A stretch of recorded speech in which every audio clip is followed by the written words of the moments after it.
Olivia Carter returned to her childhood home in Black Hollow, she expected quiet nights and the comfort of familiar streets.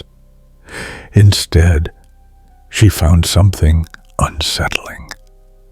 It started her first night back as she lay in bed, unable to sleep.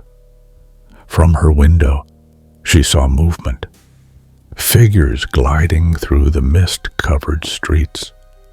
At first, she thought they were late-night wanderers, but something about the way they moved, too smooth, too synchronized, set her nerves on edge. The next morning, she mentioned it to her aunt, Evelyn, who paled at the question. "You shouldn't watch them," she warned, "and never, ever step outside during the second night." Olivia pressed for answers, but Evelyn refused to speak of it further. Black Hollow was a quiet, fog-drenched town nestled between the mountains. It thrived on old traditions, an insular community where outsiders were regarded with wary eyes. Olivia had left years ago, drawn to the city, but after losing her job and breaking off an engagement, she found herself returning to the home she had once fled. Everything seemed the same. The small bakery still smelled of cinnamon and coffee, the town square still had its looming clock tower, and the library still carried the weight of forgotten stories. But as night fell, the town changed. At exactly midnight, a stillness settled over the streets. Then, without warning, movement resumed, but in an eerie, unnatural way. People Olivia had seen during the day now walked in a trance, following the exact motions of their daily routine. A grocer stacked empty shelves in his darkened shop. A teacher stood before an empty classroom, her lips moving silently. The worst part, some of them didn't look quite right. Their shadows twisted in directions they shouldn't, their limbs stretched too long in the flickering streetlights. Olivia had always been curious, a trait that had served her well as a journalist. But Black Hollow was a town that thrived on silence. People refused to talk about the second night, brushing off her questions with nervous laughter or dismissive shrugs. Even her childhood friends avoided the topic, their expressions tightening when she pressed too hard. Determined to uncover the truth, Olivia began keeping notes, observing the strange phenomenon each night from the safety of her room. The sleepwalkers moved as though caught in a loop, their actions mimicking the previous day's events. Yet subtle change crept in. One night, she saw a woman pause mid-stride and tilt her head as if listening. The next night, the same woman turned her head toward Olivia's window, her mouth moving in silent words. It wasn't just a routine. It was evolving. One night, unable to resist, Olivia stepped outside. The air was thick with mist, muffling every sound. She stood frozen as one of the figures, a man she recognized as Mr. Galloway, the town's barber, passed within inches of her. His skin had a grayish pallor, his lips moving in silent repetition. Then, as if sensing her, he stopped.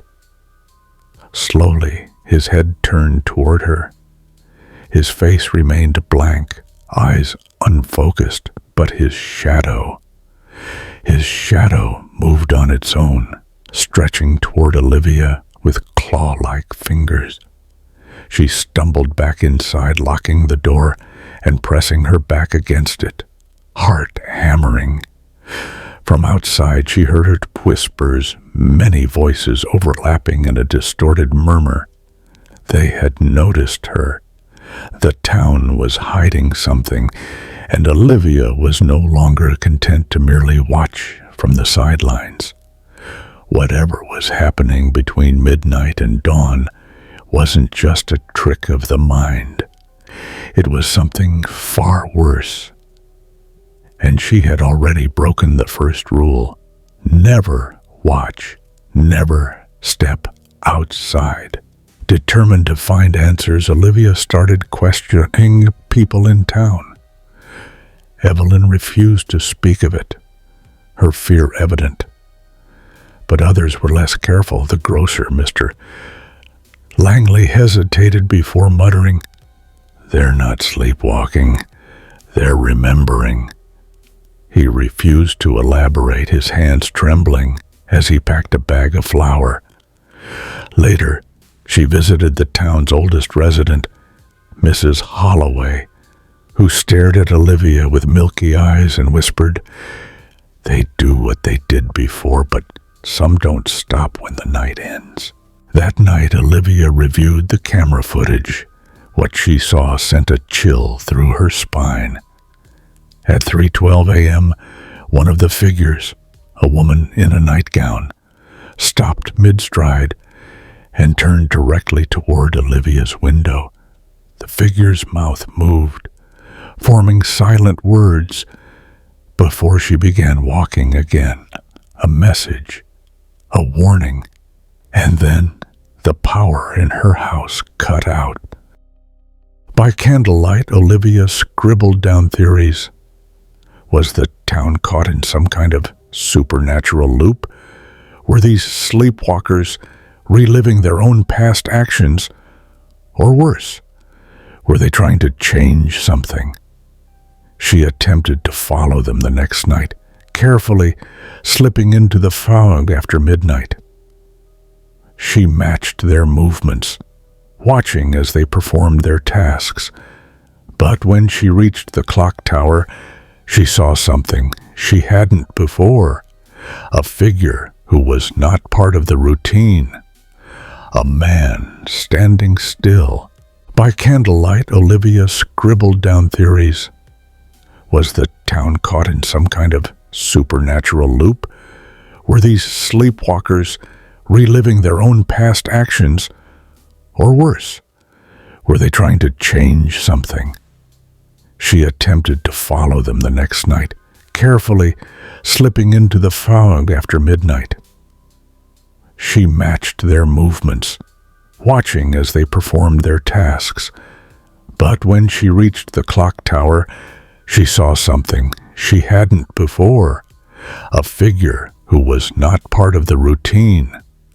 A man standing still, watching her. The figure had been a part of nothing. He did not repeat actions.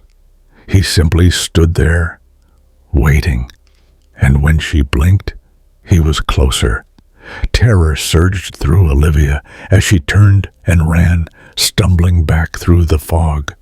The whispers followed her growing louder, shifting into something more than murmurs. Words. "Come back." She barely made it inside, slamming the door behind her. When she turned to check her footage, she found it erased, and on her wall, scratched into the paint, were the words, "You should not be here." That night, Olivia made a decision. She would confront the figures directly. No more hiding, no more theories.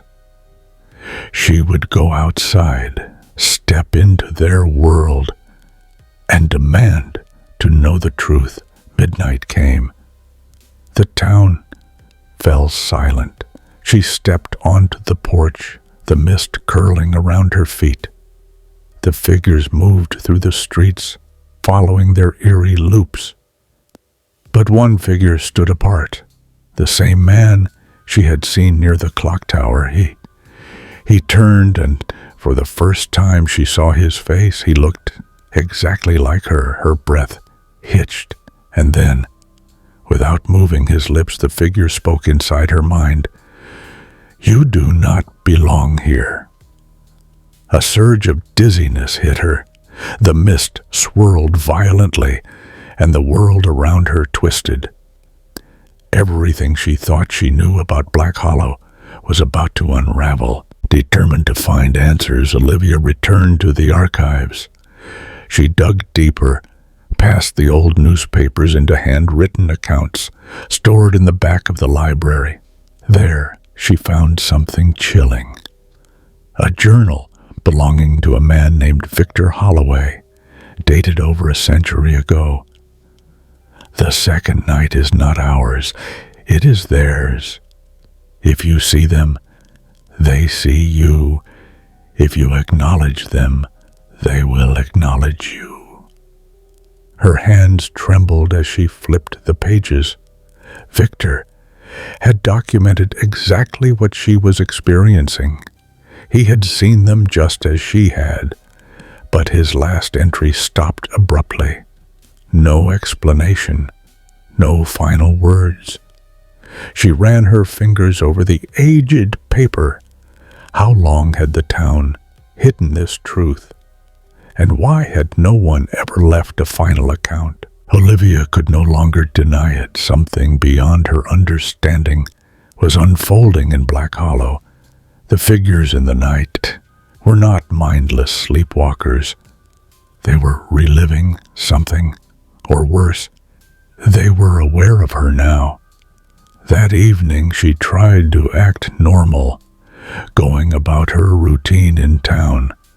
But paranoia settled in, the way people avoided her gaze, how Mr. Langley fumbled with his hands when she entered his store, how Evelyn had started locking her bedroom door at night.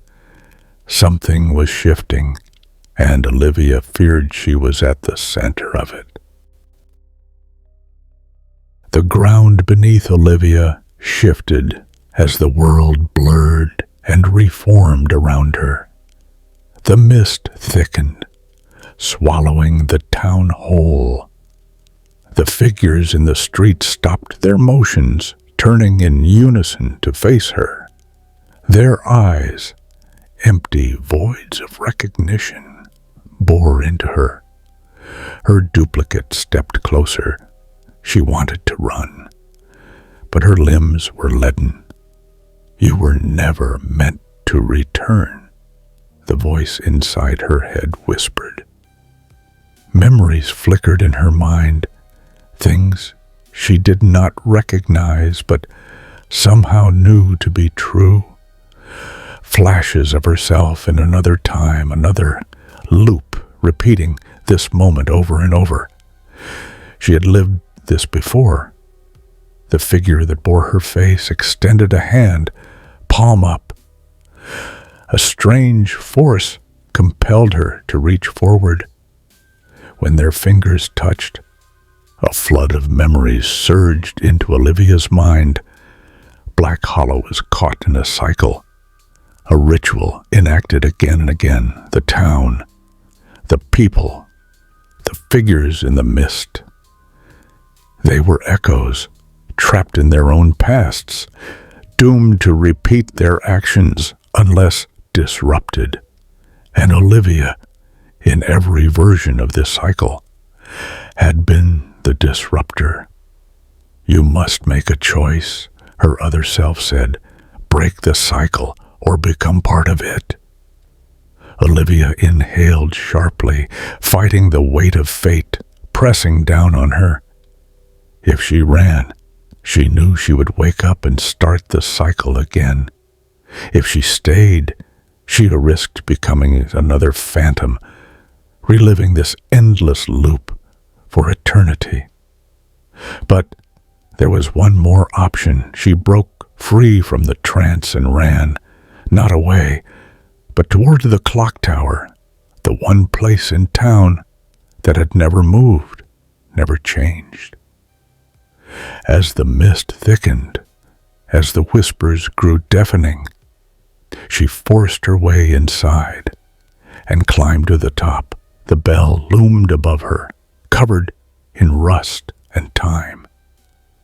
If the second night belonged to them, then it was time to end it. With all her strength, she rang the bell. The sound shattered the silence, echoing through the mist like a scream. The figures recoiled, their forms dissolving into nothing. The mist thinned, the town trembled, and then stillness. The next morning, Olivia awoke in her bed. The town was quiet, normal. She stepped outside, breathing in the crisp air. No mist, no figures. Black Hollow had returned to reality. But as she turned, she saw something scratched into her porch, words she had seen before. "You should not be here." Olivia smiled. She was finally free.